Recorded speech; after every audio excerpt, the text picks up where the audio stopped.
Hi, it's Mr. Kane here, and we're going to today try and explain the differences between a physical change and a chemical change. Things that might be going on in the science room around you. Is it a physical change or a chemical change? What's the difference? So let's look at the change types that we might come across. This accounts nuclear, although if it's going on in the lab around you, you probably shouldn't be there. Chemical, we'll get that in the science lab and in the kitchen. It's foods, cooking food is an example of chemical change. And physical changes. So what are some of the key things we're going to look out for? Nuclear changes, we're actually changing the number of protons, number of neutrons that something has, and we won't be doing that in the typical science lab. Chemical changes, we're making bonds or breaking bonds. We're joining things together or taking them apart. That happens in the science lab, happens in the kitchen when we're cooking food as well. So electrons are being changed from one thing to another. They're being moved around. And it's hard to make it go backwards. So some of these chemical reactions are very hard to reverse. You put hydrogen and oxygen together and you make water. Takes a lot of energy to unmake water. Or in the kitchen, you put an egg into the fry pan and cook up some scrambled eggs. It's very hard to uncook a scrambled egg. Now in a physical change, there's actually no change to the atoms at all. In the first two, we've got changes in the atoms. We've got the protons and neutrons in nuclear, or the electrons being switched around in chemical. But in physical, nothing changes in the atoms. But you quite often will get a phase change. So solid to liquid, liquid to gas, that kind of a thing, or the other direction. And it might glow in the dark or absorb light, as we see in solar panels. And it's easily to turn back the other way. So if we've melted a block of ice into a puddle of water, we can refreeze that. It's quite easy to turn it back the other way.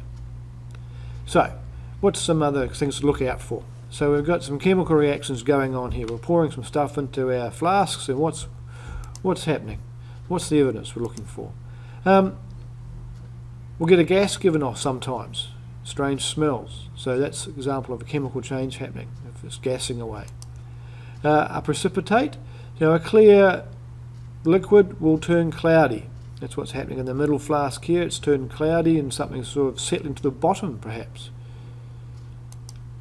We'll get a change in colour, example of a chemical change. As we've changed the chemicals, or as they've been rearranged, electrons have been rearranged, different properties, so we're changing colour. And commonly, in a chemical reaction, it gets warm, it gives off heat. It can also absorb heat and get colder, but more commonly it gives off heat, so it gets warm to the touch. Those are all things to tell you've got a chemical change going on.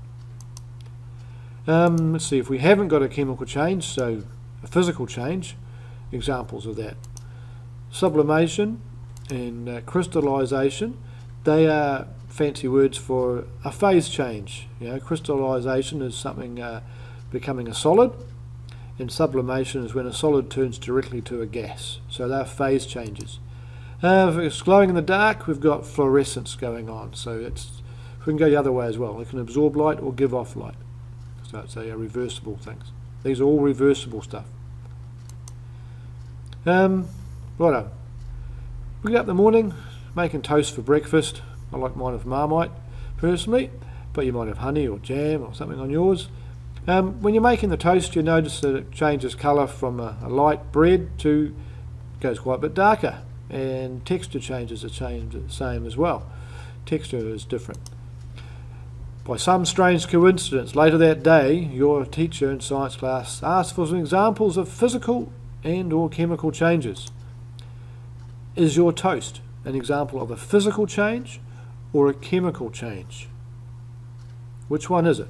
Which one is your pick? Why have you picked that one? I'll give you a clue. Can you untoast toast? That should give you a clue. So look at, is it easily reversible? That'll tell you if it's a physical change or a chemical change. So there were some examples and things to watch out for, the differences between physical and chemical changes, and I hope that was helpful. Thanks for watching.